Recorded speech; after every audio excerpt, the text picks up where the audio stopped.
Well, good evening, everyone. I hope your Sunday evening is going well. Welcome back to Highland Railway Live, the 22nd episode. Today, as on screen, we are going to be running and testing the model railway items we unboxed in Friday's live stream, I think it was. Yes, it wasn't yesterday. I was out at a party yesterday, which I did very much enjoy. That's why there wasn't a stream yesterday.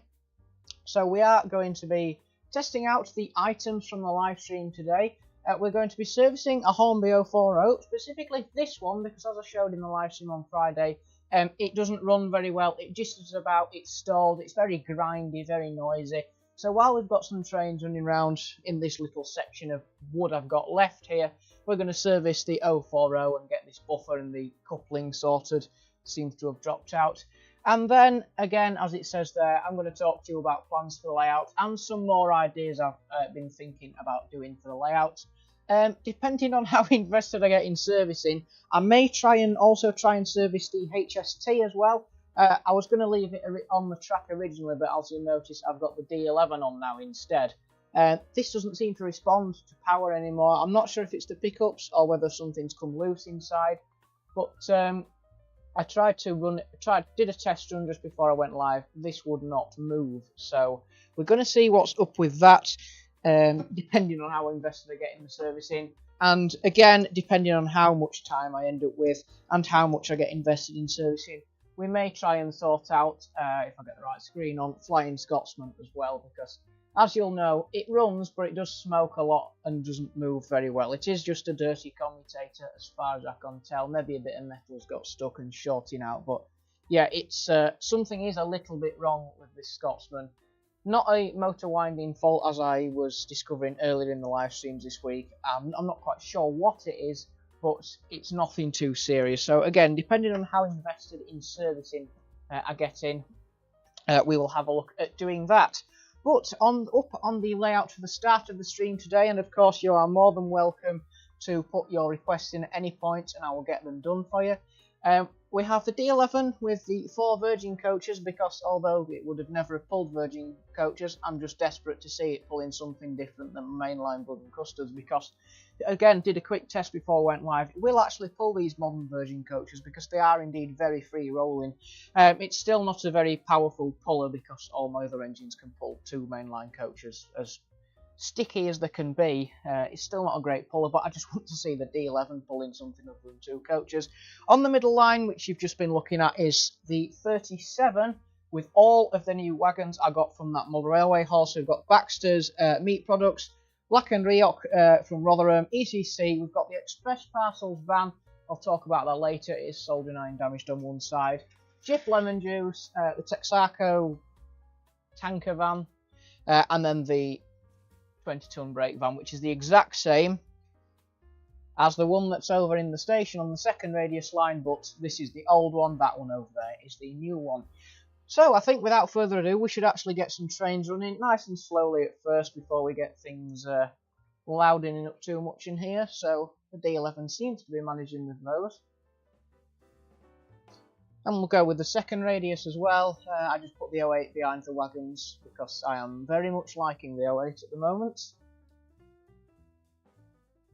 She can only go slowly, 15 miles an hour in real life top speed. I think the 09s had a top speed of 20, maybe 25. I know they were geared higher. And then over on the middle radius line, the third radius line, we'll get the 37s. The single 37 going with all of the wagons that we unboxed on Friday. I don't know if it was prototypical to stick express parcel vans, GUV vans in the middle of trains, freight trains. I think I have seen it done like that before somewhere, but I've just stuck it in there so we've got a train of everything that's new together. Timber Valley, I did indeed look at Wordsworth Model Railway, and I think that's going to be a very useful and, most importantly, cheap and effective resource for me. Is that, yes, I did have quite a look at that the other day, and yes, that does look like it's going to be a very valuable resource. It does indeed. So thank you for recommending that. It certainly looks like it's going to be a useful website. I found my track rubber when I was tidying my drawers out the other day after me and my granddad finished rewiring the loft, so I can finally clean this dirty pointing section of track over here because, as you may notice, trains, specifically the older ones, do tend to stutter and slow down over here. So I can finally now give the track a little bit of a clean around here. I think there is still a dodgy fish plate somewhere, but hopefully this will just put me on for the time being. And when everything's got going for a couple of minutes, I think I'll get servicing that little 040. And I probably will turn servicing that 040 into a video as well. I'll cut it from this live stream because I was originally going to do a specific 040 servicing video, but I thought, you know what, Joe from Northern Transport Hub, who isn't with us yet but will be later I'm sure, asked to see all the 040s pulling a train as long as they can possibly manage, which I am going to do later, but to do that little Highland Railway 040 does actually need a damn good service, and I thought, well, why not, instead of delaying Joe's request, why don't we service it in the middle of the live stream, which is exactly what we're going to do in just a couple of moments when I find my servicing towel so I don't dirty that bit of the layout.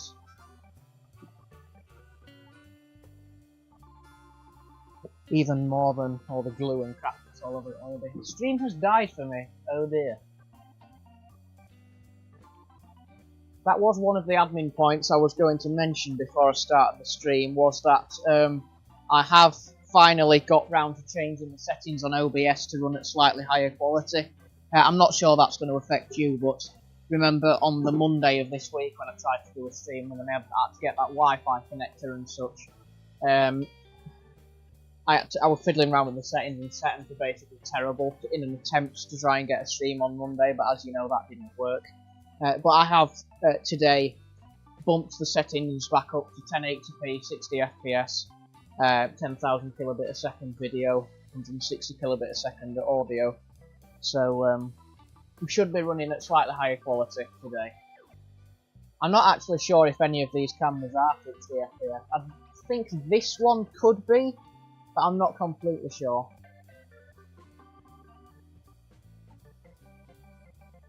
We should be running a little bit smoother than we were the other day. Streamer's died for me. Let me check on my phone, although the Wi-Fi might be too bad up here, because obviously my phone's not Ethernet connected.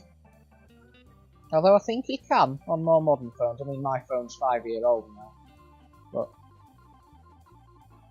it may be because I'm running on low latency. Sometimes if your internet connection, which I think you've mentioned, no offence before, that yours isn't the best, I think you have mentioned that yours isn't perfect at times, so it could be because I'm running on low latency, just to shorten the delay, because on normal latency, if I speak, it's like 40 seconds before the viewer's here, and if I'm asking for requests and trying to have a conversation, then that obviously just slows it down, so I did turn it back to low latency after my problems on Monday, so that could be causing a problem.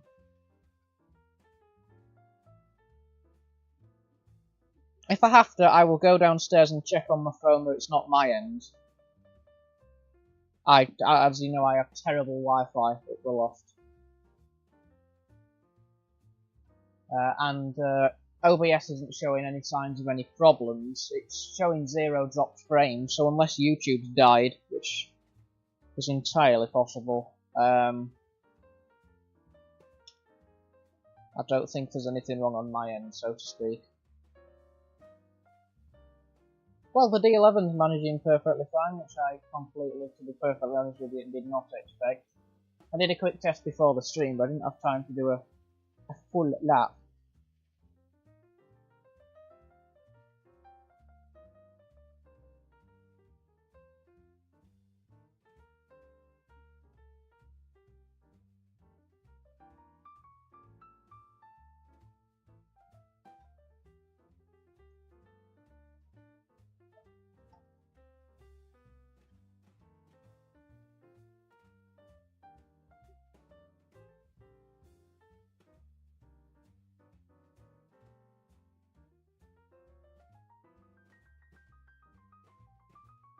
Timber Valley, I'm just about to send you a message in Discord about that. I'm not sure if you heard my explanation. Because, as I said, it seems to be dying for you.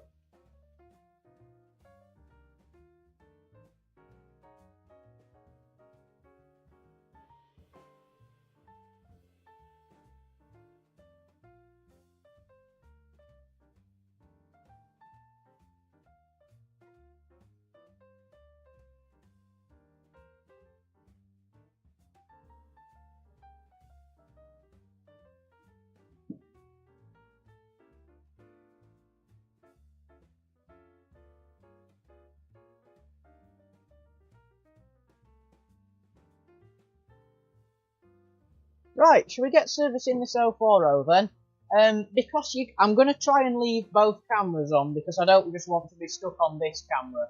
And actually, the way I've got the camera set up, actually, in terms of length down here, putting it on this camera doesn't really get rid of it. So I'm going to try and leave it and service it like this. I may do a little bit of camera switching, but I'm going to try and leave it for the majority like this so you can actually see what I'm doing.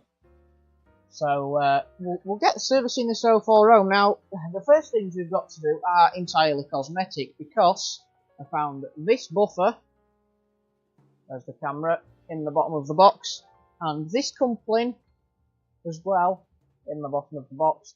So I think it should literally just be a case of getting this coupling here, passing it through the loop, passing it. Oh no. Might not be the right coupling actually, I don't think it is.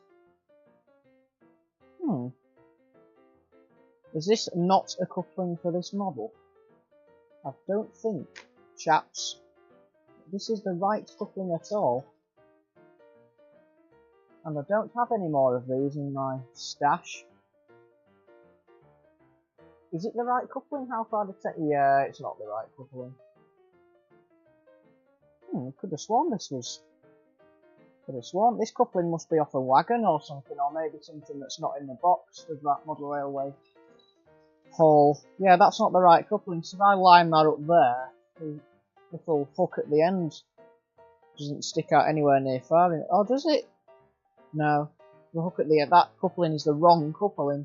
So unless it's still in the bottom of the box and I've missed it, we seem to be missing a coupling for this 040. I will have a rummage through all my spares boxes later. But I think that's actually the wrong coupling.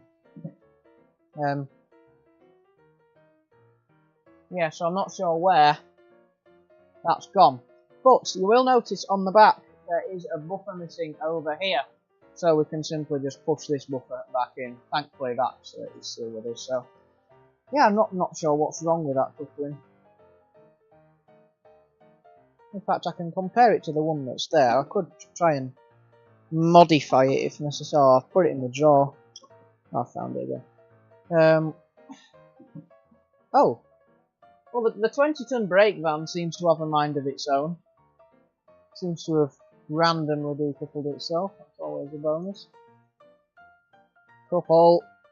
In fact, what I'm going to do is going to bend this wagon coupling because it is quite low, and then hopefully they should stay connected. There we go. And the brake van floor has popped off as well. 37 just crashed into my finger. Extremes guide again. Oh dear. I think it possibly might be your end, not mine, but I will investigate in a moment if it persists. Is that coupling the same length as this coupling?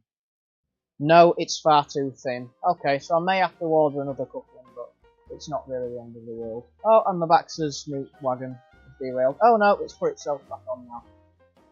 Let's turn the 30. No, it's derailed again. Oh right, it's because the coupling's come off. That's always a bonus. Right, things seem to have speeded up now they've been running for a while, so to keep things not too noisy for me and you, I'm going to make sure everything's running relatively slowly while we get this 040 service. So, with these 040s, to get the body off, not working at all now, even on my laptop. Oh dear. I'm just going to, I tell you what, we'll do it together, shall we? We'll do some testing together. So hopefully you can see what I can see. Yes, you can indeed. So let me just make sure. So we're going to go downstairs, but obviously I've got really good internet on my laptop now. I'm running on Ethernet. If I make sure the laptop is muted, let's just check it is definitely a problem on your end, so to speak. Not criticising or anything, but let's just make sure it is definitely a problem on your end and not something that YouTube's mucked up or that I've mucked up in the settings or anything. So, quality box. Let's whack it up to 1080p 60 HD. We'll just double check, and I'll just leave it on here just for a couple of seconds.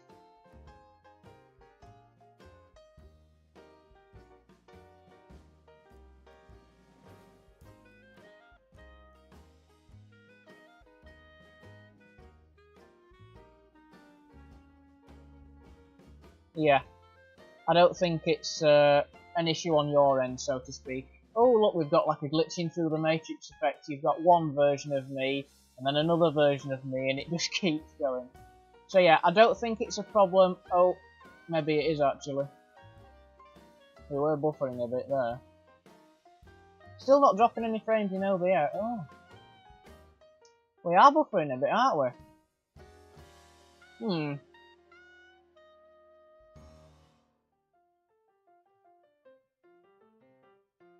Not sure. We'll see how it goes. I don't think I can change the latency midstream. If I can, I will. But I don't think we can. I think it is probably a problem with your end more than anything. Yeah, I bet we can't change latency midstream. No, you can't. It's greyed out. Never mind. If it gets really bad, I can stop and start again. But I don't think, fingers crossed, it's a problem on my end.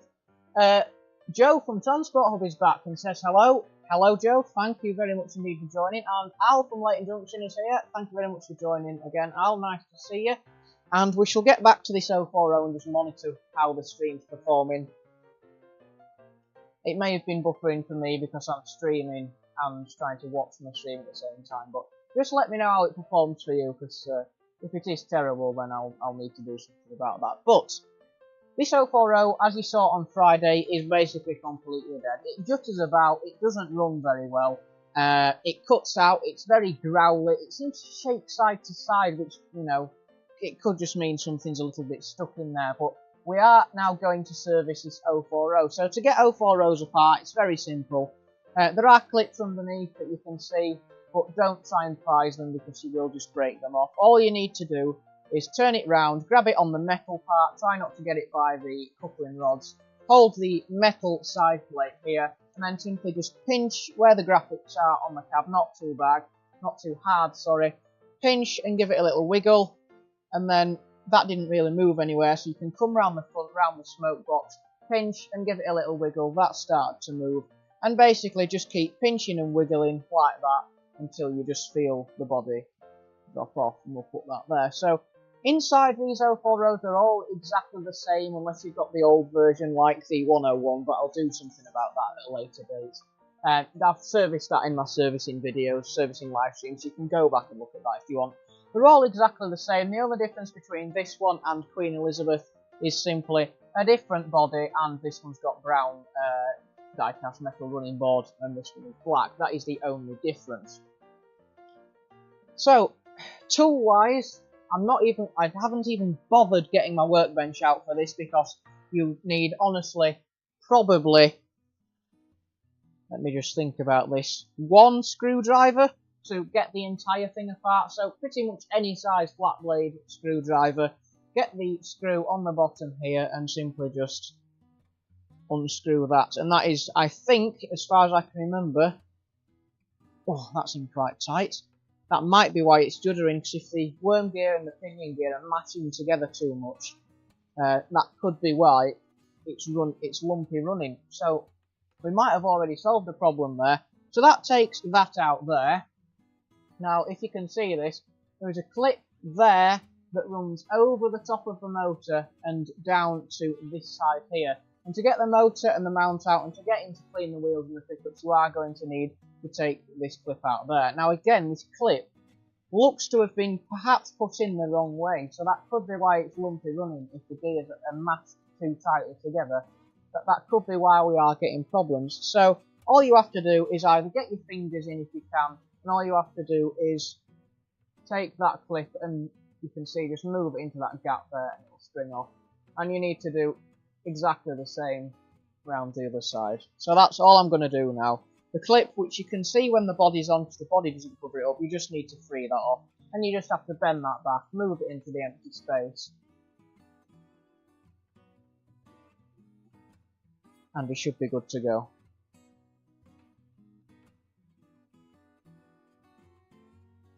You do have to take the clip off first, because to get the metal running chassis off of these, the clip will get in the way, so you do have to take the clip off first.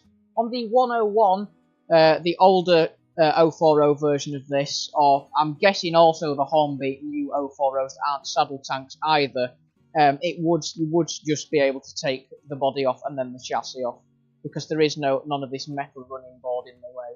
I don't know if you can see it. It is literally just a body and a plastic chassis. There isn't any metal running board in the way. Joe says it's back somehow. So is it a me problem? Is that what you're saying? I don't know how it can be. If it is, I shan't be running on low latency next time, although all my other streams have run on low latency. What you can do to help you, as I'm having a problem now, is you can push. There is a bit of plastic there, there's a bit of black plastic there around where the brown is, and if you push that black plastic in slightly, then that may help you just release a bit. So I'm just going to push both sides of the black plastic in there around this there's a little cutout, and you're going to push that black plastic in, and then that hopefully should let you have a little bit more room to work with the spring. I'm trying not to scrape the paint off the bodywork, but that is probably the most difficult job you have to do. So that's one side out. The most difficult job you have to do by far with these 040s is indeed just releasing this clip, because it is a pain to do. And you end up taking half your skin off your finger like I've just done there. It seems to be okay now. If it persists for much longer, I will go downstairs and check on my phone right next to the router. I don't think it's OBS or my internet connection that's a problem. It probably is just YouTube. There, that's the second side. So that clip's released there now, and it's released on that side. Now, sometimes these metal chassis, the top half of the chassis, the metal chassis, does just fall off by sort of wiggling it about. But I find the best thing to do is just very carefully get a small and not particularly sharp flat-bladed screwdriver, and simply in the seam line between the metal chassis and the cylinder in there, simply stick a screwdriver in there, lever up, and you can see that start to come off. Again, the seam line between there and there, its origin is coming apart. If you just prise and then give it a little wiggle at the back, that's the metal running board off, and if you've done it correctly, the metal clip like that should also just pop straight off. Normally I would put all these in a parts tray, but obviously I've not got the workbench out today, so I'm just going to put them over there where I know they're not going to move. The motor has come loose. Again, it doesn't always. Sometimes it stays stuck inside here, so just pay attention into which orientation it was in. It was in this orientation because, I don't know if you can see in there, there's two metal strips, one at the end of my finger there, and one at the end of my metal finger there. And all they do is connect onto these two little contacts. The motor just sits against those two contacts. Those two contacts get the power from the wheels from either side of the track, and then that powers the motor. So if your 040 is dead and not moving at all, then what you may want to do is check that these two copper contacts here, well, the copper contact there and the copper contact there, you may just need to make sure that they're not dirty or bent, because if they don't touch the bottom of the motor contact, you're not going to get any power to the motor, and the motor isn't going to work. And yes, I am aware the little supports for the back of the motor has just fallen out, so there we go. To get the motor mount out, it's very simple. From the back, roughly where the two back wheels are, again, you might have guessed, stick the flat-bladed screwdriver into that side of the body, just to give yourself some room, give it a little bit of a wiggle, go to the other side, give a prise. You just basically got to part the body so you can get one clip out, hold it in place, go to the other side, push the side of the body out like this, and just gently work it backwards and forwards until you release both clips and the motor mount comes out. Pete's Transport and more. Wow, there is a face I have not seen in a while. How are you doing, Pete? Thank you very much indeed for joining. I've not seen or spoke to you in a while. It's lovely to see you. Thank you very much indeed for joining. Layout, I'm doing fine, thank you. Hopefully you're doing well. Layout looking great, thank you. Not very much has happened, I suspect, since the last time you watched my channel, but over the Christmas period and the New Year period, now that I have no more lawnmower fixing to do, I am going to be visiting B&Q on the regular to get a load of foam, and I'm going to be starting to make some hills and finally do some scenery. Over the Christmas and early spring and late winter, early winter, late winter, early spring, I am going to be transforming this layout by quite a lot, I hope. He says, Pete's doing good, that's brilliant, looking forward to seeing it, thank you very much indeed. So, there is no way, realistically, without destroying this, and there's no reason why you ever would want to get the wheels out. There's no reason to get the wheels out, and you'd struggle to anyway, if I'm going to be honest. So all that needs to happen in here is when I get my cotton buds, which are under the workbench, and WD-40, which I don't have any of here, so I'm going to have to pop to the garage, and when I pop to the garage, I will test the stream on my phone, just to make sure it is definitely not a problem with me.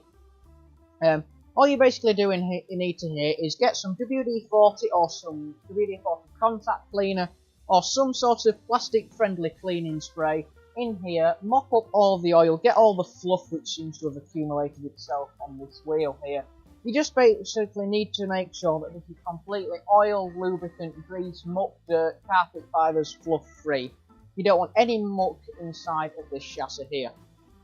I'll be one moment while I go get some WD-40, and also I'm going to test what's happening with the screen.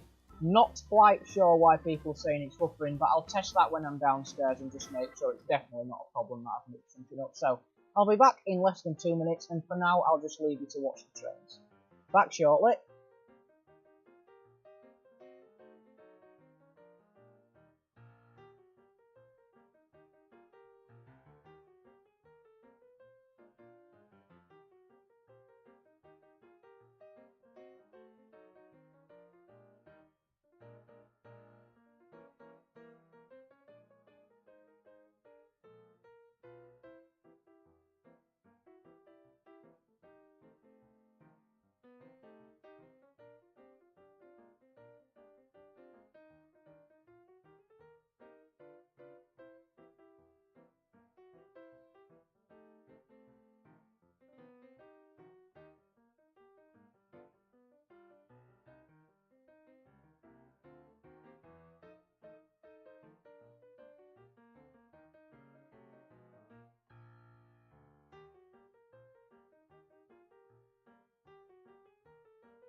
Righty ho, I am back.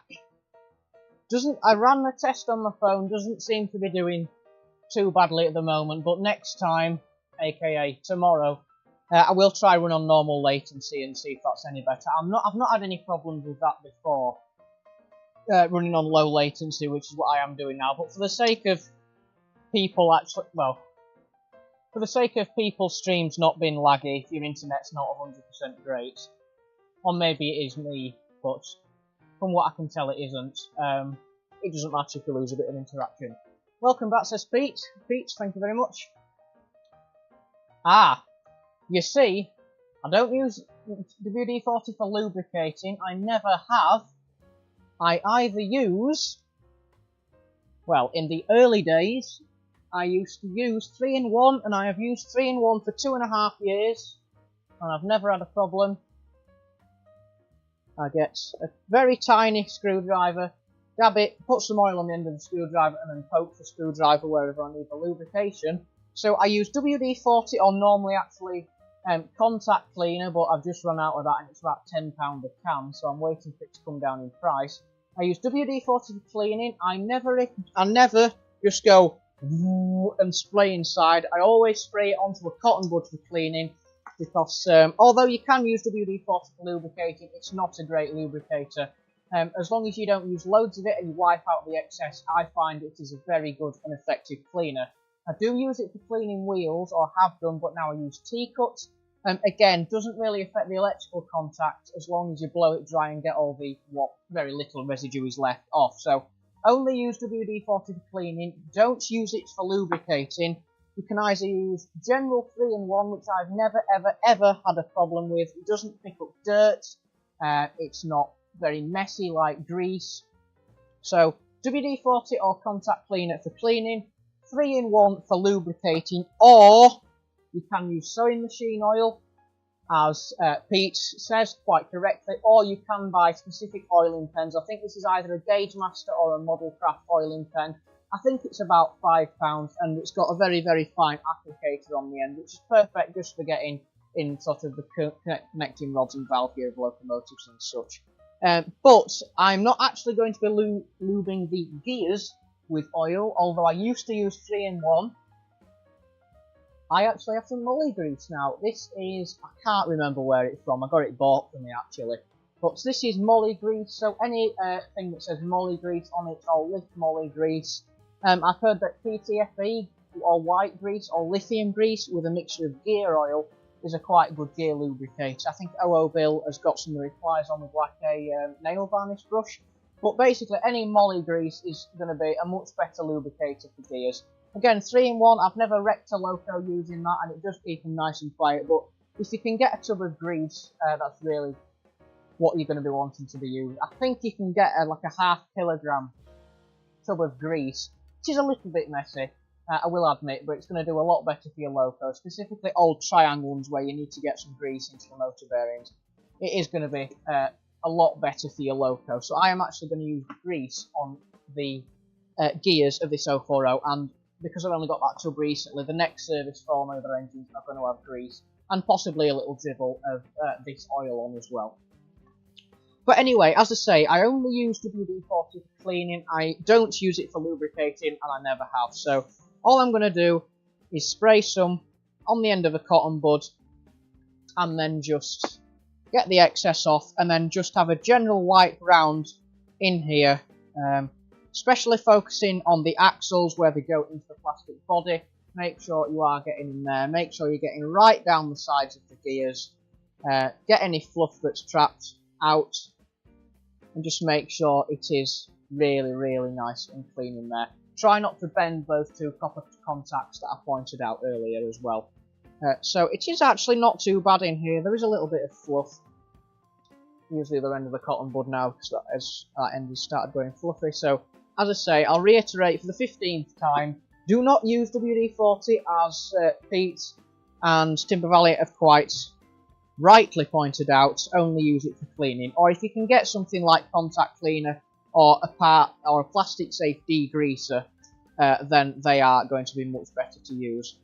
So that's relatively clean in there now, so I'll get a clean cotton bud,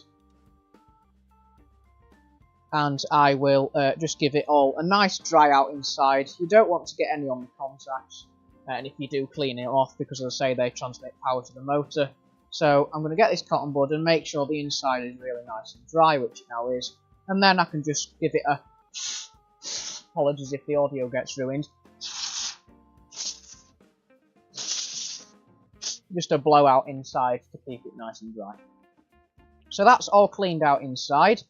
I would clean the wheels, but you can actually do this. You can, now the motor's out and now you can spin the wheels, you can now get a cotton bud with some T-cut or contact cleaner is quite good for cleaning wheels. Even doing WD-40, as long as you get the residue off, you're not going to have a problem using WD-40 to clean electrical contacts. But if you have some crocodile clips, which I do have and I will be getting out in a moment, what you can actually do is partly reassemble the loco, get the motor back in, connect power to the motor, turn it over, and then you have a powered wheel cleaner because you can just hold the cotton bud there as the wheels spin round. So I'm now just going to put that to one side and we're just going to do a little bit of a test of the motor. So I'm just going to hold the shaft and make sure the worm gear isn't spinning on the shaft by itself, which I don't think it is, so that means the worm gear is not loose. I'm just very gently spinning it. I'm holding the back shaft and the worm gear isn't free to spin on the shaft, so that's fine. There's no signs of burning or smoke or, you know, sort of excess heat marks on the plastic, so we know the motor's reasonably good.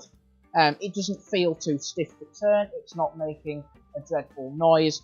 The capacitor doesn't look burnt, that's just to help reduce arcing in the commutator and to a much lesser extent interference with sort of RF and specifically old AM like radio equipment really. These days you don't really need the capacitor, but it's on there so I'm not going to take it off. So the motor looks fine.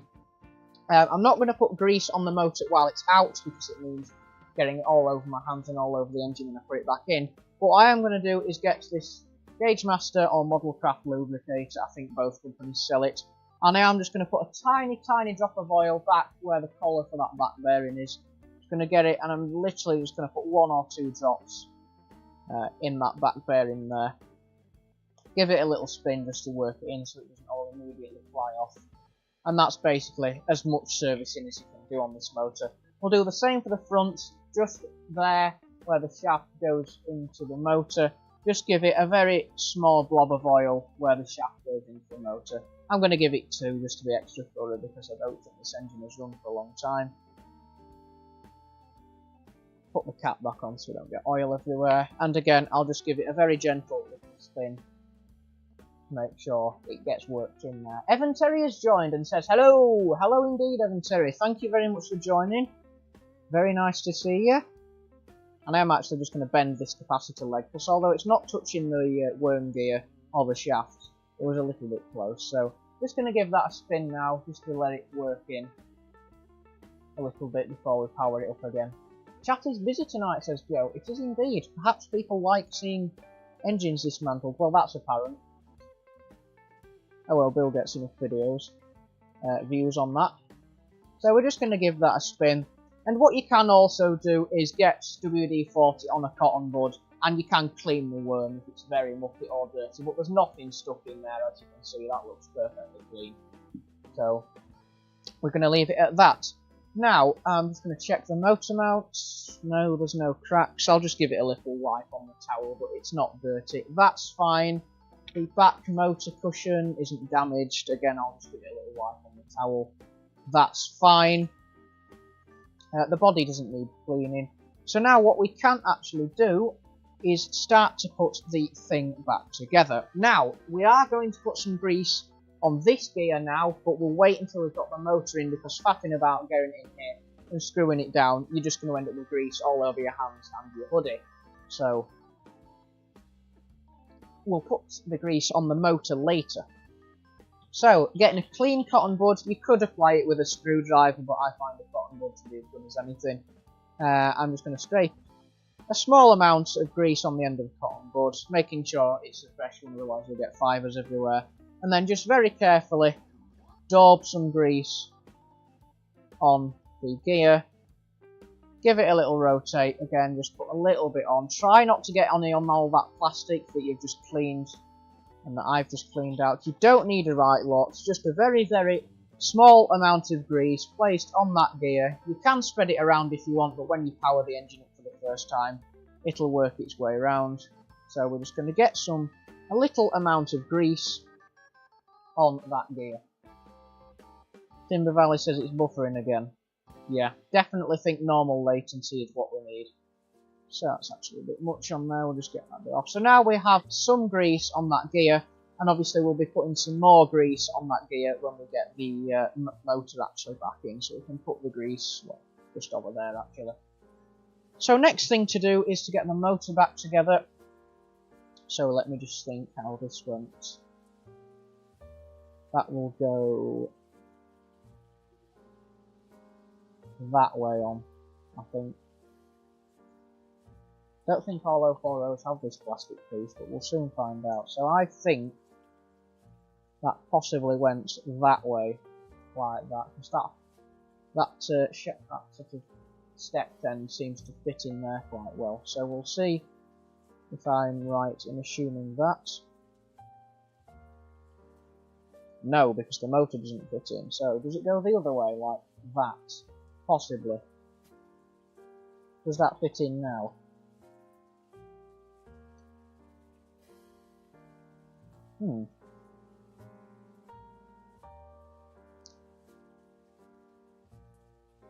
No, it fits in like that. So the stepped bit on this bit of plastic goes to the right. You can see it goes in that orientation and then pushes in like that. As I say, I'm not sure of these 040s who got that black piece in. I think some of them actually have them glued in so it doesn't pop out, but that's how the motor should look with that black piece. So then we're just doing the reverse of what we did earlier. I've made sure all this is clean inside, bit of grease on that gear, the contacts are clean, which I can see they're perfectly fine from here. If they were dirty I would have cleaned them. So now it's just a case of pushing this notch over the axle, the back axle there, just a case of pushing that in and making sure the clips engage, which it have. So that's now not going to come, well it is loose, but it's not going to drop out because both the clips are engaged at this side and also at that side as well. So that's in. That's not going to move anywhere. Let's check the mesh. So if I just push the motor down, so we haven't got the screwing yet, does the worm, have we got a little bit of movement in that wheel? Yes, we have there, look. We have got a little bit of movement. When I spin, does it seem to be making connection? Does it feel like it's skipping? No, it doesn't, so that's fine. And now we can get the screw back in, push the motor down just to hold it in place, get the motor mount hole lined up with the hole in the chassis, and then I'm just going to thread that screw in by hand a little bit just to get it started, and then I'm just going to gently wind it in with, whoops, precision screwdriver, that's a bit big. Don't crank it down because you'll just mash the gear mesh together and that'll make it really noisy, which you don't want. So just nip that up finger tight, but obviously with a screwdriver. So now we can actually think about cleaning the wheels. Now what you can do is temporarily put the clip back in because the motor, although the motor mount's loose, the motor isn't held in. But if you do put the motor that screw in too tightly, it can force things down. So now what I'm going to do is just thread the clip round this capacitor, because the wires of the capacitor are in the way. In fact, I'll just bend that up. You can temporarily put the clip in. Whoops. You just hook the clip over one clip, get it on the plastic bit of the motor that's just above the shaft. So the motor, again, like that black piece we've just put in at the back, the motor does have a step, and I'll show you that when I've got it in. That's on, that just wants pushing back slightly, so it actually does have some effect on the motor. And when the clip's in, you should have, whoops, you should have the clip round that little, it's sort of like a step, so you can see the clips round that step. To get it off, as I showed earlier, you just pull it back and lift it up. So the clip's round that step there, and then on this side the clip's round that step there, and then if I bend this little capacitor out of the way, you can see that the clip goes over the motor like that there, and that's how it should look. And now with any luck, yes, the motor is held in place and it's not wobbling about, so that's how your clip needs to look. There you go. And let's bend the capacitor back over like that. And if I check down the side, you won't be able to see this, but I can see the copper contacts touching those bottom contacts of the motor we talk about. So we know when I power this up, we are actually, well, the motor is connecting to the, effectively the rails, and it is going to work. So what I'm actually going to do now is I'm going to pull the 08 into the runaround siding. Let me stop the train, change the points, there we go. So now I'm going to pull the 08 into the runaround siding so that I can use the controller that normally powers the second radius siding to hook onto, because this train might not fit in here actually. I didn't think that one through, did I? Well, I'll tell you what, we'll just take the 08 off the track and put it back on later.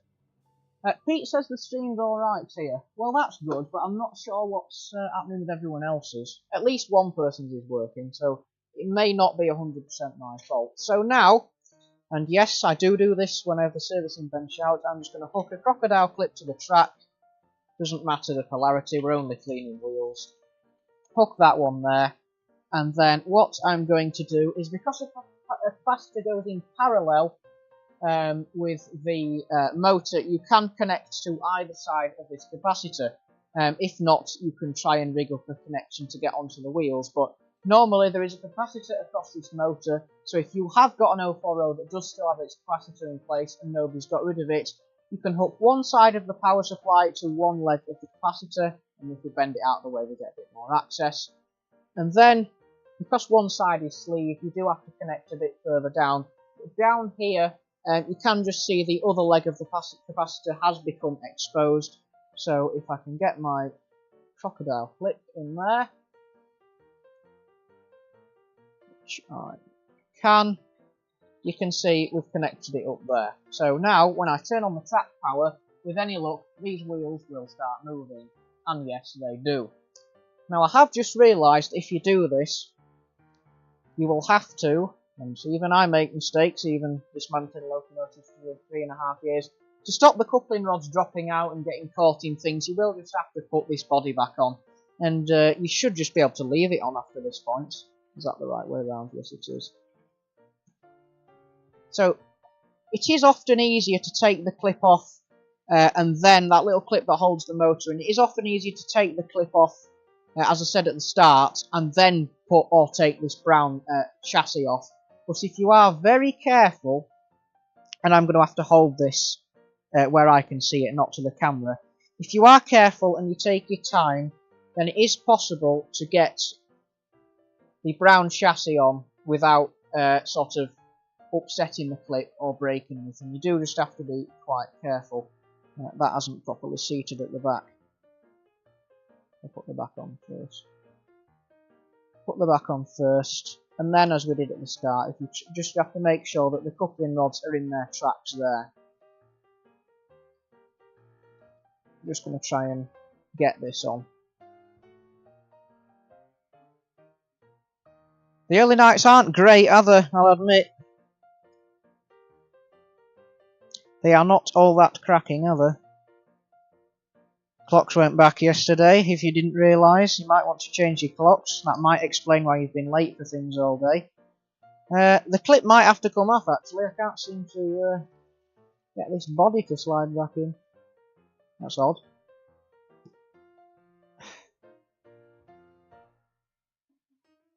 Yeah. Dear.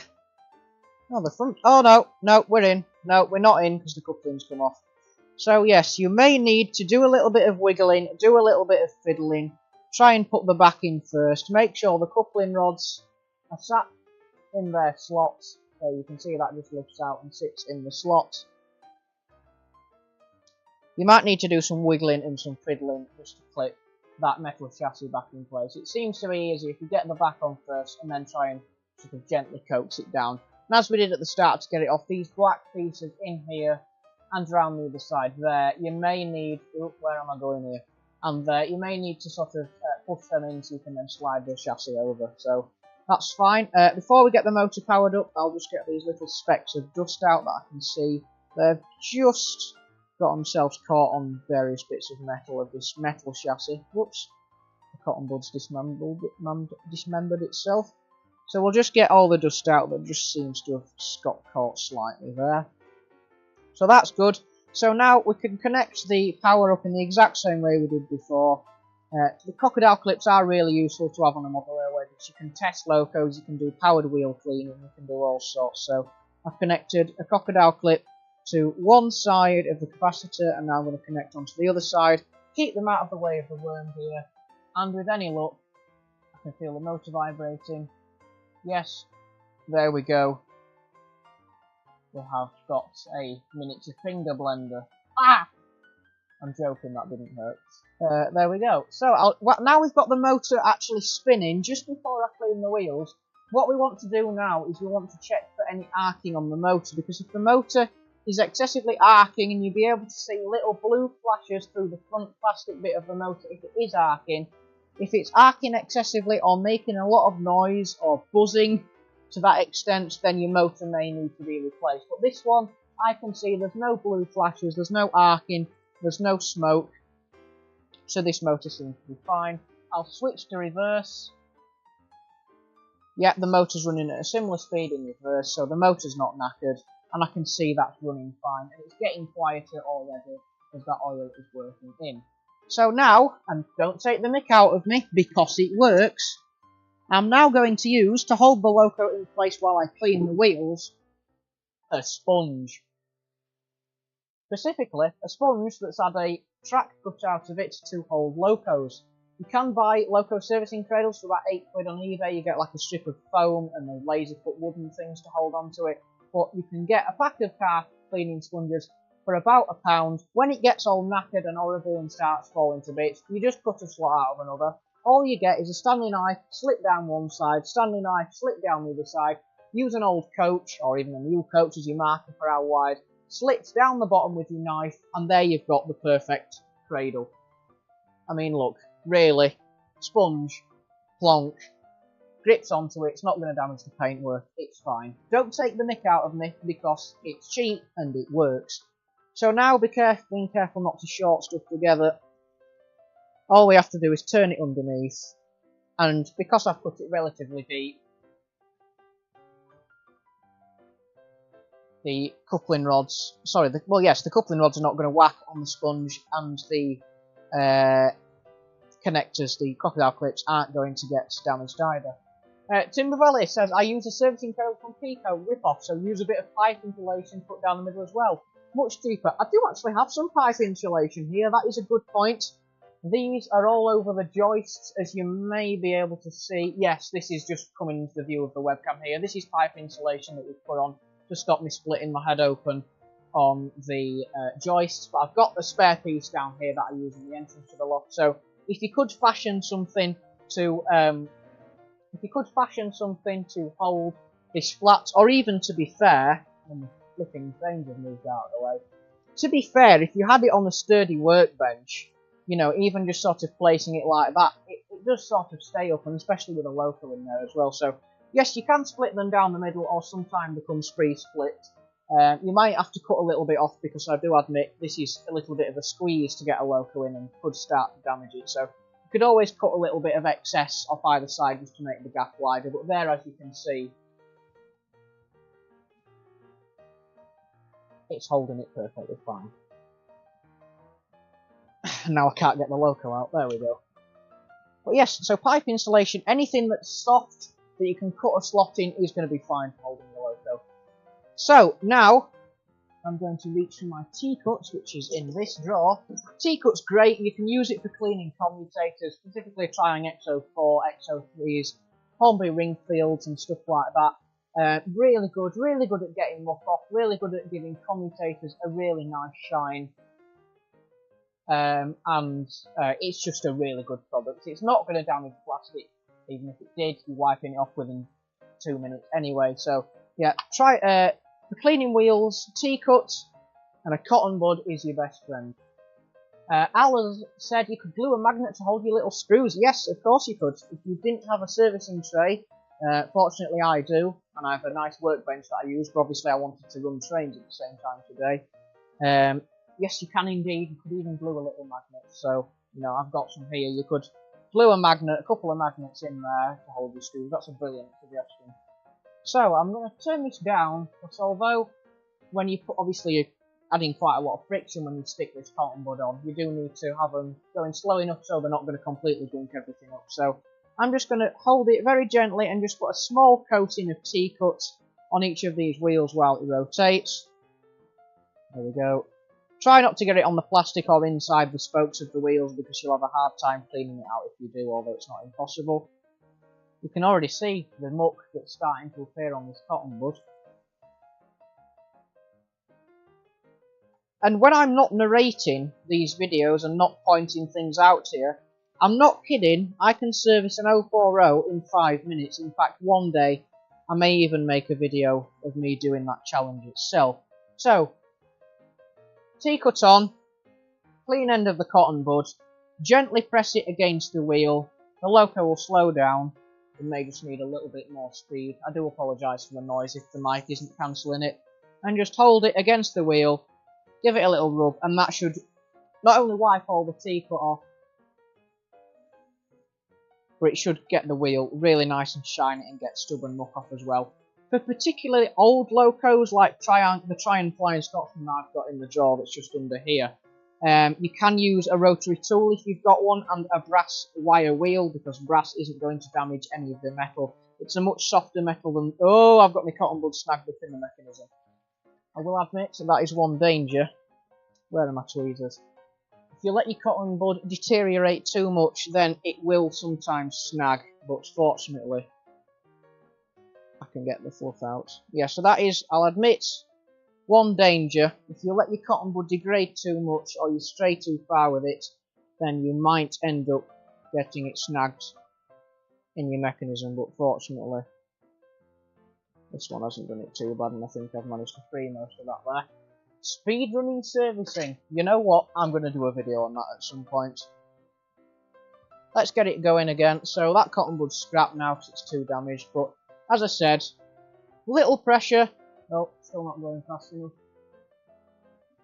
A little bit of pressure, wipe the T-cut off and help polish your wheels as well. As I was saying, on old locos such as Lemurs or Triang engines where the wheels might have not been clean and might have been sat in a loft corroding for 40 years, then you may need to use a rotary tool if you have one and a brass wire wheel. But honestly, if you persist with the T-cut, even T-cut will get nasty muck off old Triang wheels.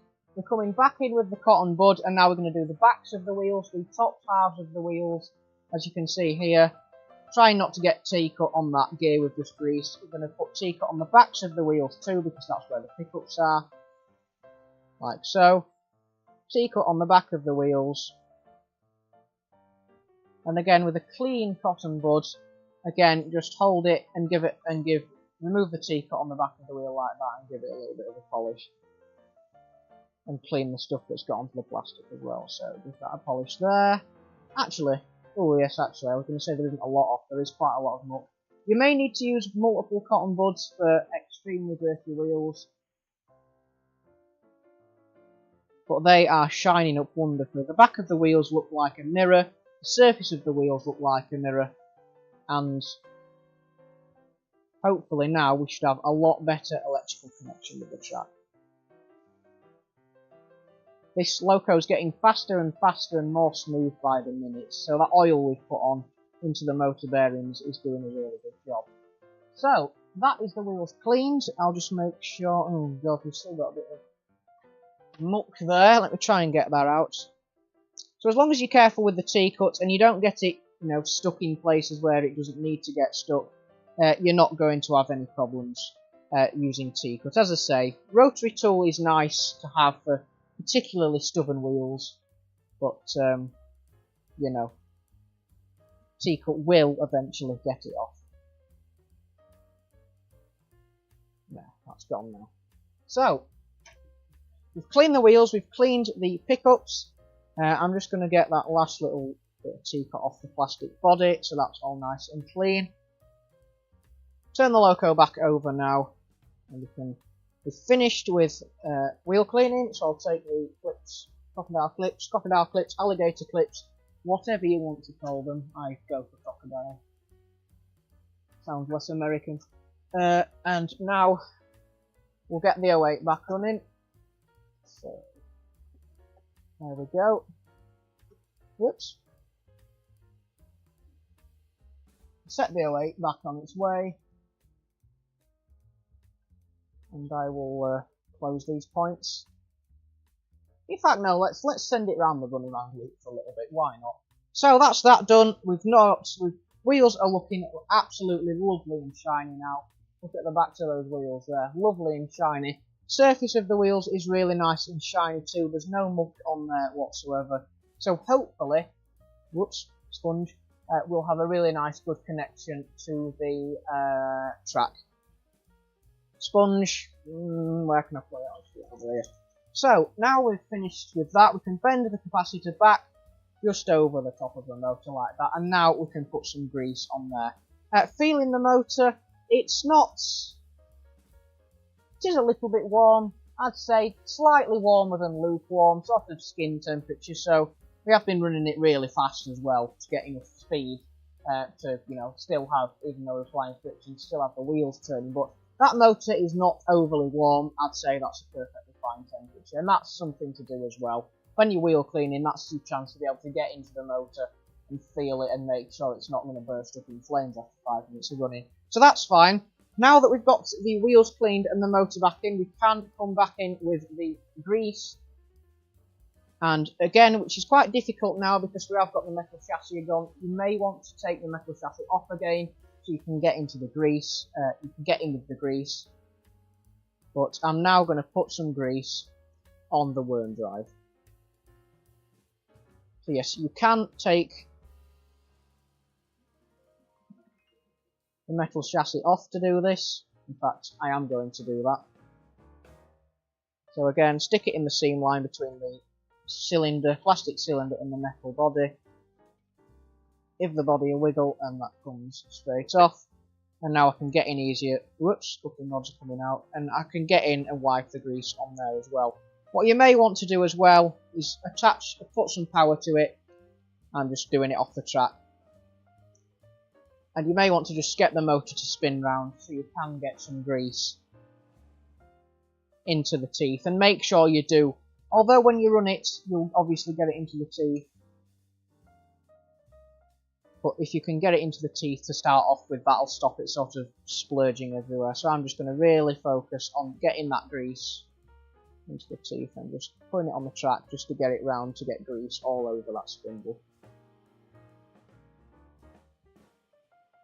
There we go, we've got a nice big blob on there.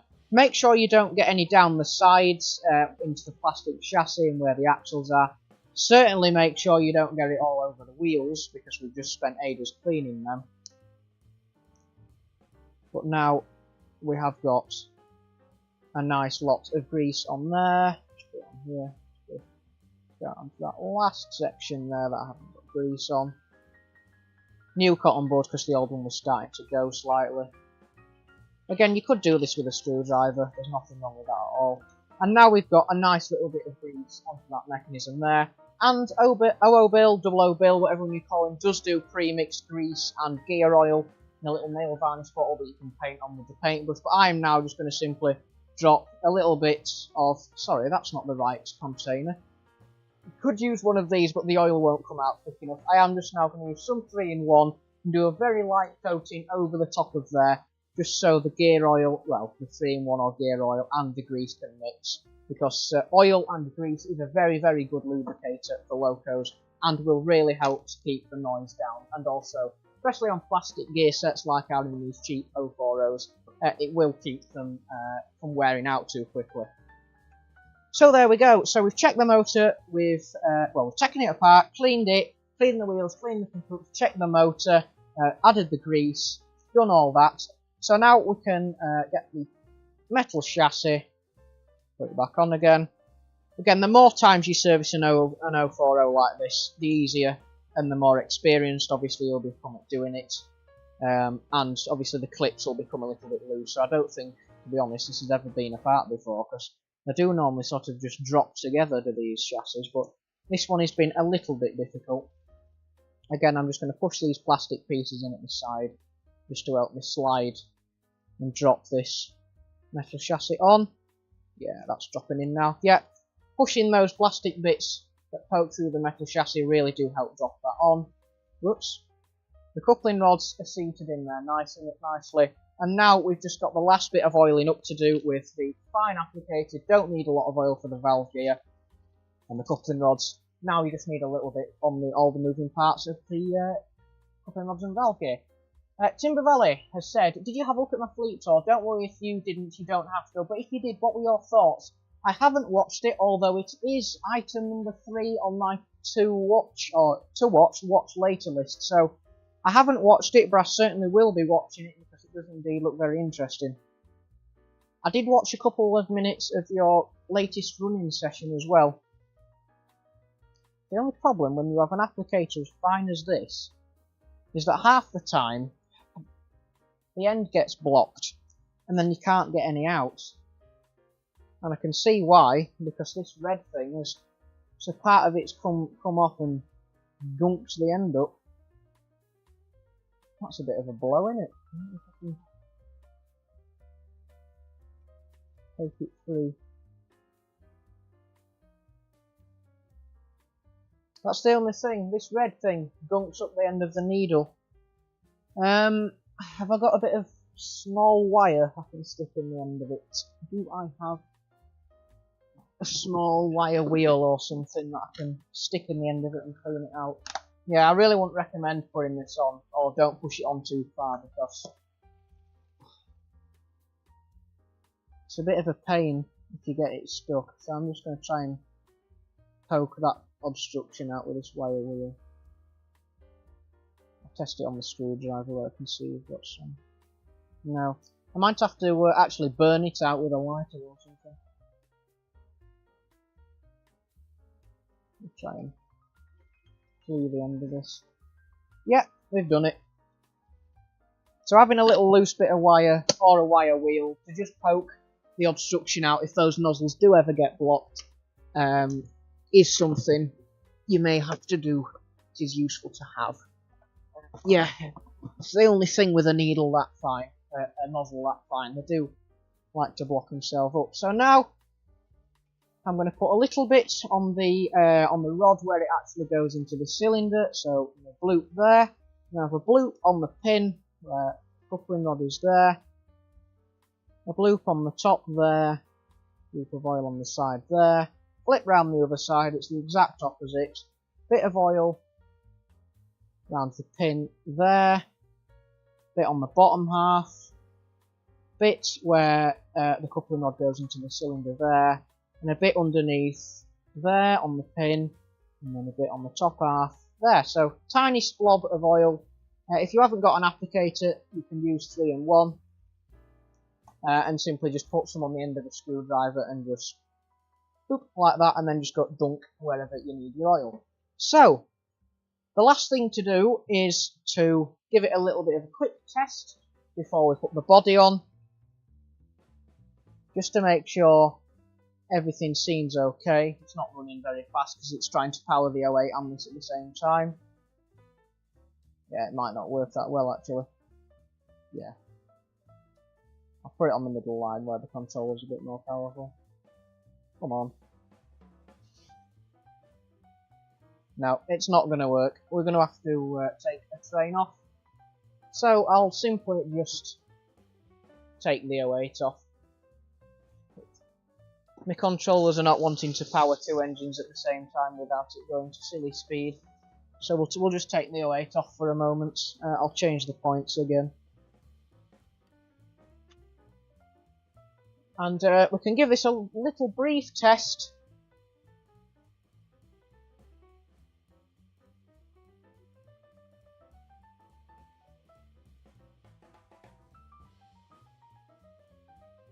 Oh!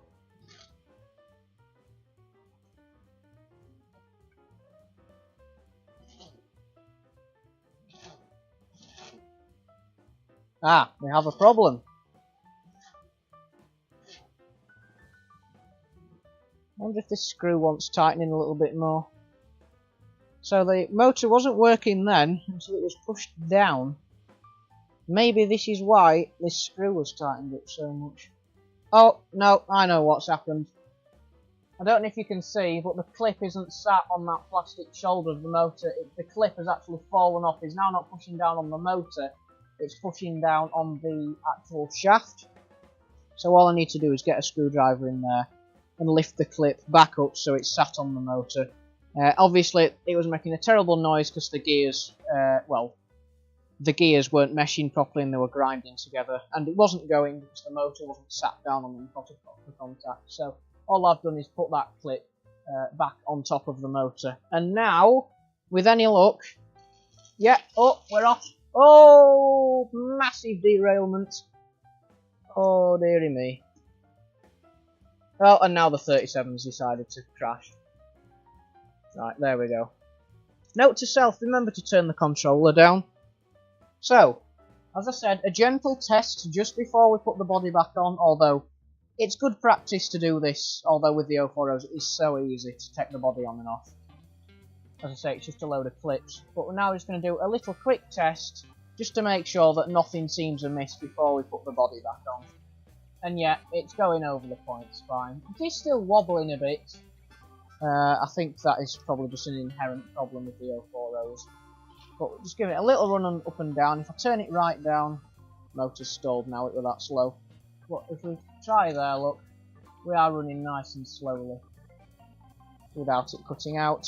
And if necessary, when you take it off the track and inspect, if you think it does perhaps need a little bit more grease, which I think it does now it's managed to work its way around both of those gears, and the entire gear train if you were servicing a larger locomotive, if you feel it's necessary, and being careful obviously because we've now put this metal chassis back on, you can put a little bit more grease on, and actually you can also do it underneath like this too. So we'll just set the power on, and obviously you can guess how much grease you'll need, but it's good to actually, when you've got the loco running, see how much you need yourself. So we'll just put some on, extra on, but it should be fine. So we'll just put some extra grease in here. If anyone's got any requests, by the way, I did say this earlier, if anyone would like to see anything running on the layout, then please do let me know. And I'll put it on for you. We're going to go for perhaps another 20 minutes. And then I will leave you all to enjoy the rest of your Sunday night. And I will enjoy mine. Obviously I'm enjoying it now. But there we go. So, we'll give that another little quick run just to get the grease worked in. I've got the controller turned up enough. Oh, and now it's achieving orbital speed. There we go. Quick run backwards and forwards. Make sure the grease hasn't splooged everywhere underneath where we put it on that gear, which it hasn't. It's all made its way into the mechanism. And when I put this body back on, he says when he puts the body back on, putting the wrong end in first, back goes first and then the front should, with any luck, clip in.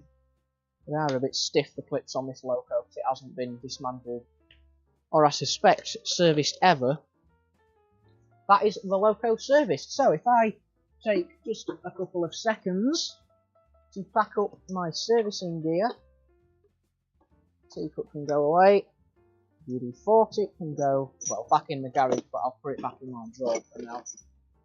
Sponge, track rubber was there to start with, we've got the oil and the oiling pen. As I say, I would normally do this on the workbench, but for the purpose of the stream, and so we're not just sat watching the service, you've got trains to look at as well, I have just got the towels out and done it straight on the baseboard.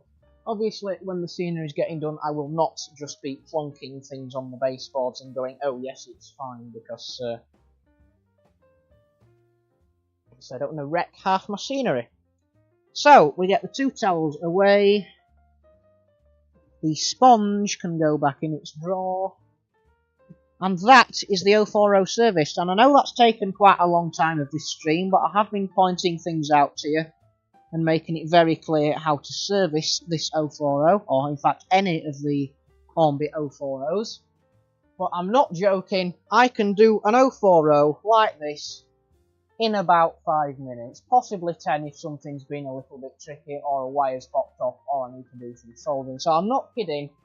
When you get good at this, you can do a Hornby 040 between 5 and 10 minutes. And as somebody quite enthusiastically said in the chat earlier, speedrun servicing. Certainly, I think I will give that a go in the future. So, there is our little serviced Hornby Highland Railway 0F Pug saddle tank, whatever you want to call it, 040.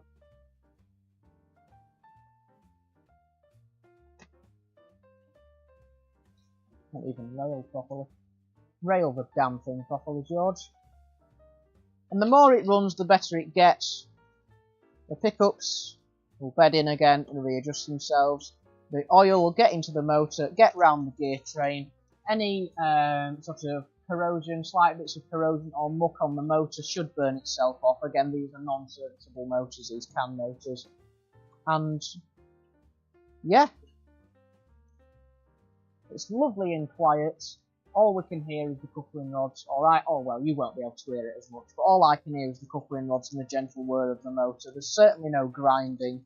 The shaking actually does seem to have improved, although I do think a little bit of shake is to be expected on cheap little unbalanced locos like this. So, Joe, I think it's time, if you're still here, for your request, which was, if I remember correctly, to put all the 04 rows together in one train and see how they work. However, because all these 04 rows, apart from these two here, have got the mechanisms are massively different. These two's motors run really fast compared to this one, and this one needs, being a triang engine, needs a really high voltage for it to start running. You know, these two 04 rows, those two 04 rows are running at a different speed, and these two 04 rows compared with those two are running at a different speed. So sadly, we can't put all 4 04 rows together because it just doesn't work. They all end up stalling or cutting out. But what I will do is put two of the 04 rows with the same mechanism together. We'll leave these ones here for you to look at, but we will now see if these two 04 rows behave together, and yes, they are both working at exactly the same speed, so that means they're both serviced to a good standard. And I will now connect them up to the coal train, which we took the 08 off, which is just off camera now, and I'm just connecting it up, because one of these wagons is missing a coupling. Nope. One of these couplings is knackered, because the owner of these wagons, the previous owner of these wagons, is chopped a load of the couplings off, so that some don't have a coupling, for the sake of realism. And so there's not a load of couplings, and obviously we're missing a coupling on the back of the Highland Railway 040, which I need to find one for. But if we come onto the camera now, you should be able to see, oh, that point's a bit dicky, but you should be able to see that both of the wheel sets are rotating at exactly the same pace. They're running nicely together, they're not fighting each other, they're not stalling. One of them isn't turning into a little miniature finger blender. Both of them are running really nicely together, and that's exactly when you've got two of these, or even three, or even four of these 040s together. This is exactly how they should run. They should run nicely together, they should run smoothly together, and they should run quietly together. And that's exactly what these are doing. So we know that they are serviced really nice and well. Timber Valley Productions, sorry I missed that comment, said, request, drink and buy PG Tips tea. Do I do that for the 500 subscriber special? I mean, I think we're 149 away, so that may be in a year or so. But, request, drink and buy PG Tips tea. You know, maybe not for the 500, but for the 400 subscriber special, I may do something as stupid as that.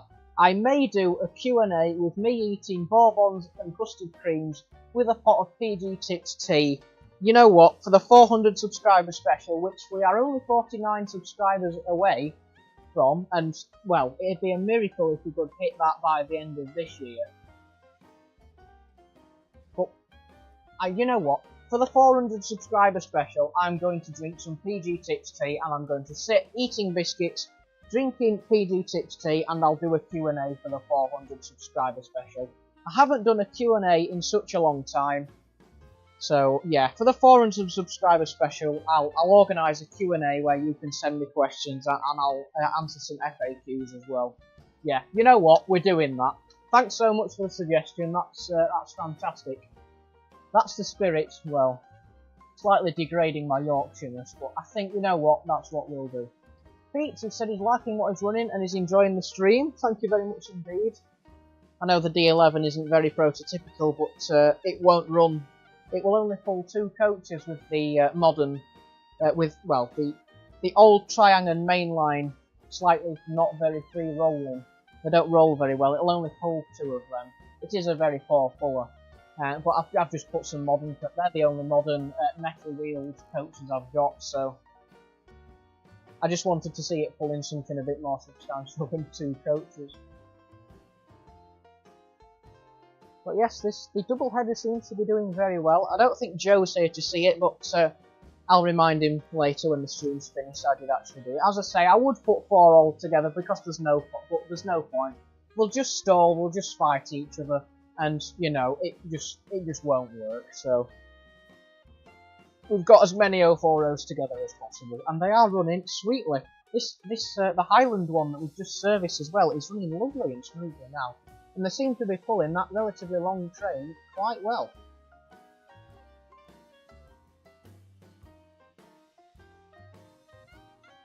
Oops. This brake van floor keeps coming off. To do something about that. We'll put the. I don't know why I took that last wagon, but we'll put that one in and then send it on its way again. Just a reminder, if anybody does have any requests, then do send them in. I am more than happy to do them. I think we've got about 10 minutes left of the stream, and then I shall go. I tell you what. Why don't we do some more tinkering? And I'll reassemble my multimeter. How does the GUV idea sound? Brilliant, it's a fantastic idea. I think I'll model it so it looks like it's sort of separated. I'm going to model it so it looks like it's just sort of been dropped from a crane and left there. So I think I'll partially separate the body and the chassis and sort of artfully place them loosely on top of each other. And what I will do is I'll find a space for it in my coal yard to make it look like it's been abandoned and just left there to rot, because although I have got it running on the layout today, I am cheap when it comes to model railways. As you know, I'm not a big fan of massive spending, but, you know, a van, even though, you know, if I run it the same way around, you'll never see the solder scars. It's just not something I want to run on the layout, to be honest with you, because although it does run smoothly and it's got metal wheels and it would be otherwise a nice van, I just can't run something that's got gashes on it, you know. Because if I'm doing running sessions or something and I forget to, you know, turn it round or something, then, you know, you've got an express van that looks like it's been attacked with a massive, well, in real life it'd look like somebody's gone mad at it with an oxyacetylene torch. So, you know, although it is a nice van, and I may look at getting some of them in future with the Lima ones, because it is nice, I just can't have that running around on the layout, really. So, yeah, I'm definitely going to dismantle it, have some practice on weathering on it, because it's already knackered, to be honest, so I can have some weathering practice on it, and I will definitely put it over in the coal yard over there, and make it look like it's been left to rot as well. Yeah, so it was a fantastic idea from you, Timber Valley, thank you very much. Because obviously then, if it's scenery, you'll never see, I can place it in a location where you're never going to see the soldering iron scarred patch of it. Oh, request 37 with some containers. Trying to be realistic, but not sorry for what I've got. Well, obviously I've got everything that's on the layout. Loco-wise, Golden Eagle, Flying Scotsman, although that's out of service at the moment. Tornado, the big German engine, 9F. 31, HST again, that needs looking at. I've got container wagons, Pullmans, Blood and Custards, and some more assorted freight wagons. But yeah, I can certainly do 37 and containers. Hopefully you've all had a nice good look at the new wagons, which we got out of that hole that are on the back of it. 040s are still behaving. Motor is not getting warm at all, that's fine. All is well. I could do with more of everything, to be honest. I could do with some more freight wagons, some more maroon coaches, some more Blood and Custards. I could do with some intercity coaches. I need everything, to be honest. The next thing I buy, or the next couple of things I buy, will certainly not just be locomotives, as tempting as all the cheap Lena ones going on eBay are. I definitely do need some more rolling stock, so intercity coaches, Mark 1, stuff like that.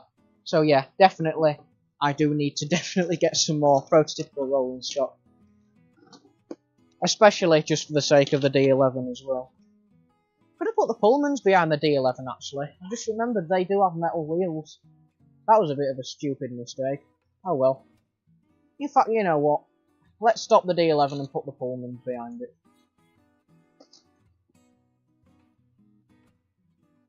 They're not bad, these container wagons actually, they are quite nice. Got these with my Lima 66, which has since been sold to Kurt at the model shed. Right, let's see if we can stop the donk, the 11 there, set the 37 going. There we go, and we'll try and put the Pullmans in place of the Virgin coaches. I could just stick these in the siding, but more trouble than it's worth for the last 10 minutes, to be honest. So we'll stick them in the associated drawer, and hopefully these Pullmans will be free rolling. Not quite as free rolling, I must admit, as the Virgin coaches. Come on, 37, get out of the way. But yeah, that don't look too bad. They are a little bit weightier than the Virgin coaches as well, because they have obviously got all the battery and the stuff for the battery powered lighting in. I would normally have the battery powered lights on, but well, I just haven't, to be honest. I think, especially if I was going to have them on all week for the streams, I think sometimes it loses a bit of the specialness, if you like. And also it just does run the battery down, because they are only CR2032 small button cell batteries. I do need to get some lithium rechargeable 2032s at some point. So there's the D11, let's see if it can manage 4 Pullman coaches, and it seems to be doing fine. Okay, that's a bit more prototypical. 04 rows, now they've warmed up, are speeding slightly. Let's knock them down a bit. Timber Valley has said, what era is your layout in? It is not set in any era, and it is not set, as you might have guessed, in any particular location. Basically, when I designed the layout, I was like, right, I want three main running tracks, so there you go. I want a selection of sidings, and I want a runaround loop or two. So that's what I did. Designed the 3 main running loops first, thought, yeah, I want some sawmill. I want a sawmill with a log siding, and so I thought, right, I want 3 main running lines. I want some sidings. I want a coaling tower and a water tower. I want a coal siding, a coal marshalling yard, and I thought, right, I'll have a sawmill as well. So from there, designed the 3 main running lines. Put a little siding down here for the coal and water. Siding over the back over here for the sawmill, and then over there behind that camera, and over there behind that camera is my coal marshalling yard. So not set in any particular location, not set in any particular era, simply running trains and things that I like to see, prototypical or not. So, not in any era at all. Just purely running trains for the fun of running trains. I did say I was going to reassemble my multimeter while I've got the tools out, and I think that's exactly what I'm going to do. I've just recently ordered some new fuses for the multimeter, because sometimes when I am repairing locomotives, I like to stick an ammeter, well, the multimeter, in series with them and measure the current. However, because specifically on triangle locos, they can draw a little bit more current than you'll first expect. Has that gone in? Yes, it has. Because sometimes they can draw a little bit more current than you expect, and especially triangle motors can draw well over half an amp, and the low range on this multimeter is half an amp. So obviously you might expect. Oh, I haven't put the dial in, have I? Silly fool. So obviously I expect locos to generally be below half an amp, but sometimes I forget that triangle motors can be a little bit thirsty. And such. Then what happens is that it ends up blowing the fuse, because they draw more than half an amp, so the fuse in the meter blows, and then I can't use that current range, I have to switch to the 10 amp range. So lessons have been learnt, even though I have been using multimeters for quite a while. Whoops, this is all coming apart. Even though I have been using multimeters for quite some time, sometimes I do forget that certain locos draw more current, and then I set it to the wrong range, and then the fuse blows because it draws too much current.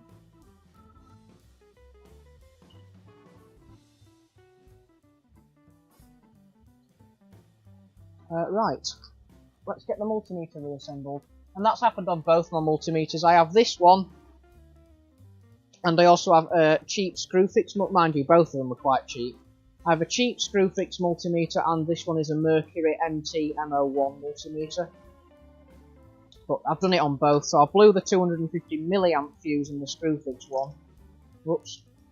Because again, testing some locos, sometimes they draw more than 250 milliamps, and then the fuse in the Screwfix one blows. And then with this one, sometimes locos draw more than half an amp, and then the fuse in this one blows. So, you know, need to be careful about what range you set your multimeter to, because otherwise you will blow the fuse. So it's been a while. I tried to use both multimeters the other day, and then realised the fuse in both the low current fuse for both of them was blown. So I'm like, right, I'm going to replace them. So I ordered the replacement fuses, and now did the Screwfix one the other day, but while I've got the screwdrivers out and I'm on stream and I can rant at you about multimeters, I thought, right, you know what, I'll put the fuse in this one and screw it back together while we're live, because why not?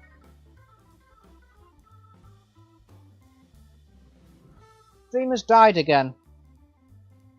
I will investigate this.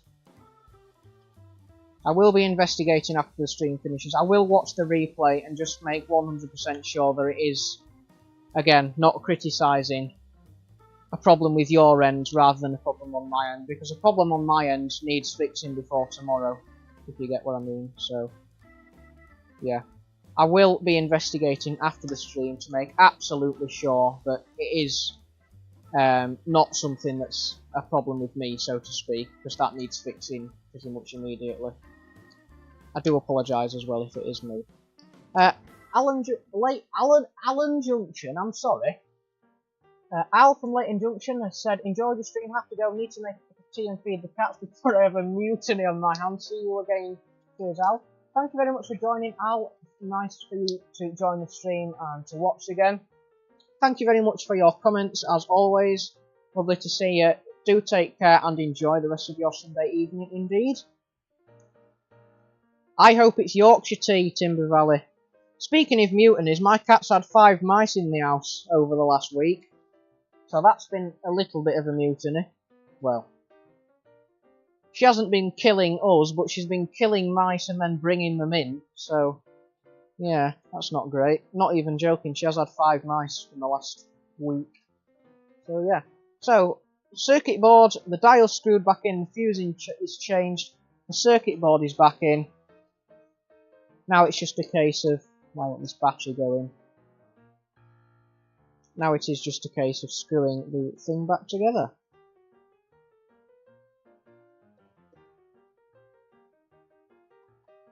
And that is how you change a fuse on a multimeter. Because, oh no, it doesn't go sideways, does it? It goes face down, you thicko. There we go, goes in like that. Make sure that wire's not going to get impaled by the screw. There we go. Let's get the 3 screws.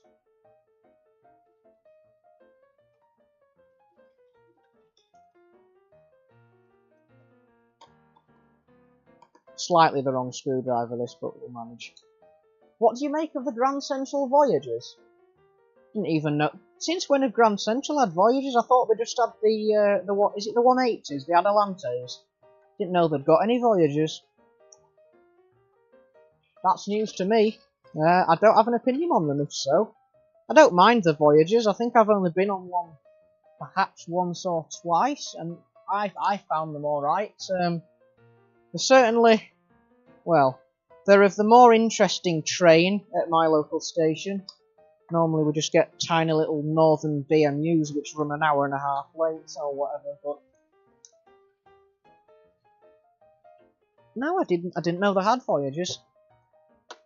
I must say, the Voyagers look a lot better than the Super Voyagers, if you ask me. That is just my opinion, don't bite my head off, but I do think that the Voyagers look better than the Super Voyagers.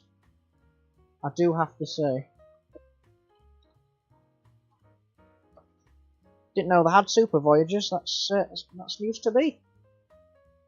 You learn something. This is the wrong screwdriver. Stupid thing. It's too fat, it won't fit in the hole. Oh, that didn't sound great, did it? I did notice you were all laughing over me saying you'll have to have a poke and a wiggle about earlier. I did notice that, I just forgot to read out the comments, so I'm sure you all had a great laugh over that, didn't you? George humiliates himself live once again. Well, that's the screws back in. Let's get the other set of screwdrivers out there. Diddly-ding. There's the multimeter. Oh, it's turned on.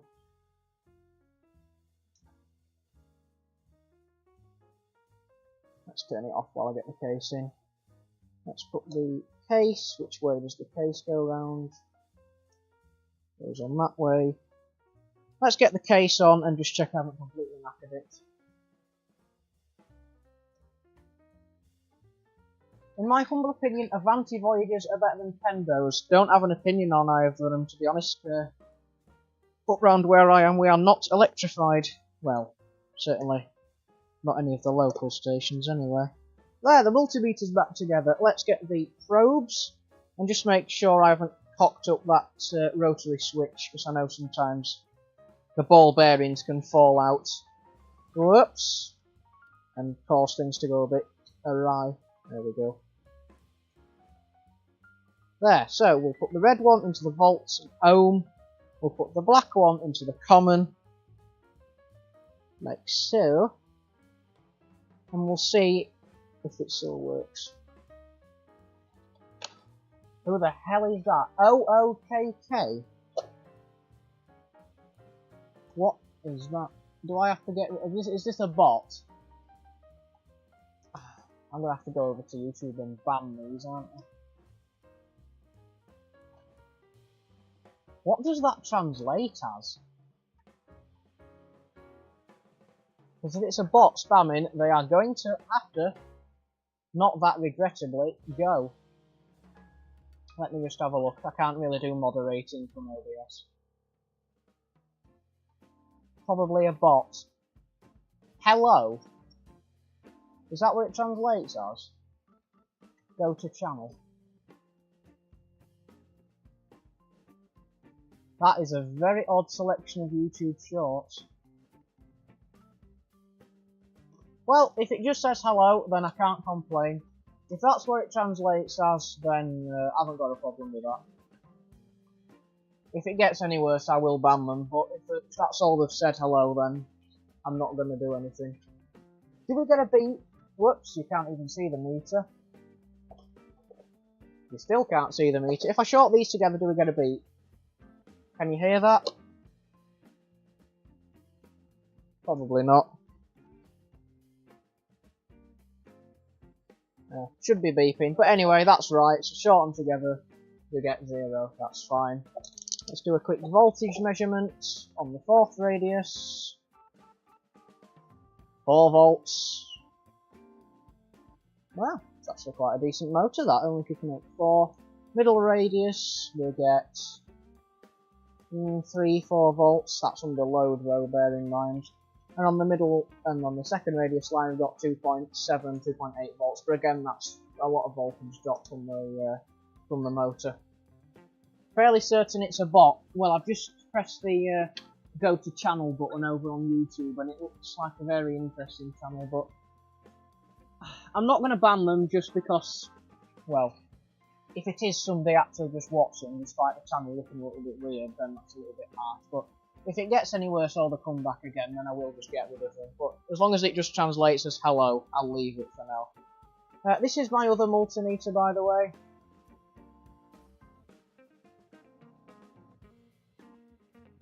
This is a Screwfix multimeter, which actually, despite being cheaper than the other one, is actually rated better for usage on the mains. So this one has got category 3 input protection, whereas the Mercury, the one I've just put away, has only got category 2 input protection. So, you know, if I had to, or anybody who came round to my house, my granddad etc., had to probe the mains with this meter, we'd use this one, not the Mercury one, because this one's fuses are much better, much larger, more secure fuses than the other Mercury. The Mercury is useful for low voltage because it's got the continuity tester, and the probes are a bit longer so you can get into poke around, and overall the display is just a little bit better as well. And it's a little bit more lightweight meter, a little bit easier to use, whereas this one, you know, it's got the shrouded probe tip, so you're not going to short anything together, so you know. If I had to measure in the mains, which I never would do, I'd use this one, despite it being cheaper, which is actually rated better for work use on high voltage mains, well, high voltage 240 volt mains than it is the other one. So I do have 2 meters. I did get the Screwfix one first, but then I got the Mercury one because I really needed the longer, more accessible probes to get stuff in tight spaces.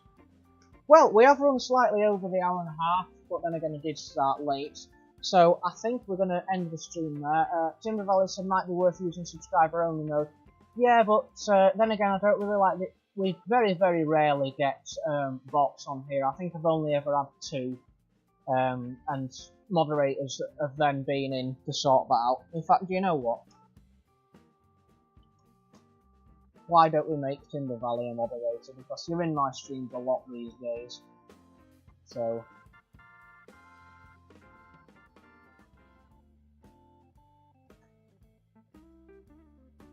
Timber Valley, congratulations, you are now a moderator for Highland Railway. I don't think anything needs doing with them though, to be honest.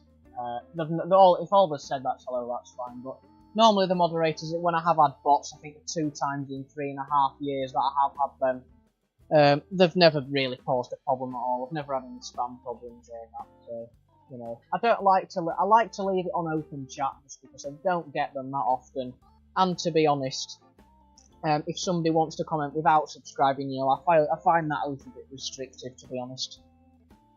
Specifically Railcam that does that as well. You have to be subscribed for like a few days before they let you comment, and that's fair enough because that is a 24/7 live stream. But sometimes on channels I do find it a little bit restrictive, so for that reason I'm just going to leave it open.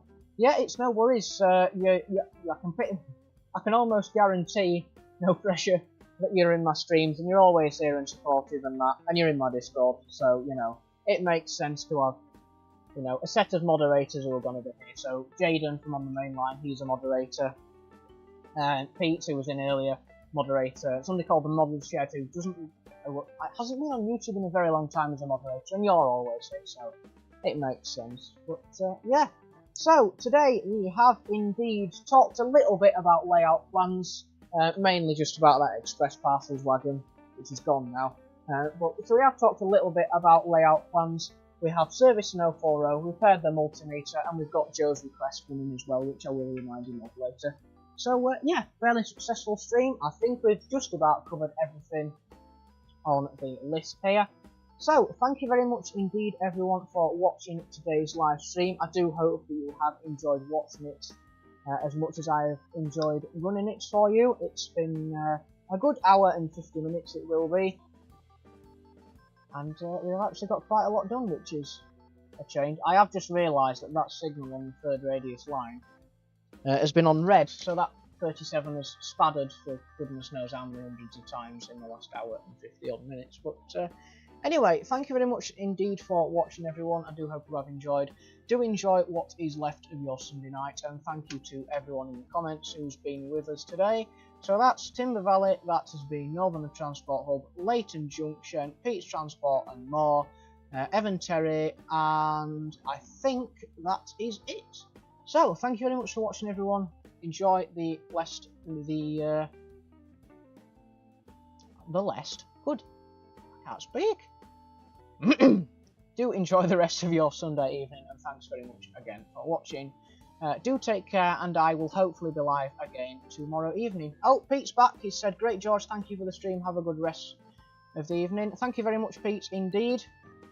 I've started college now, so I think, well, I do actually have mocks, to be fair, at the end of this year, and I do have a test not that long after I go back to college. But yeah, thank you very much for watching, everyone. Thanks to everyone in the chat, and I'll hopefully be live again tomorrow evening. Good night, and I will see you soon.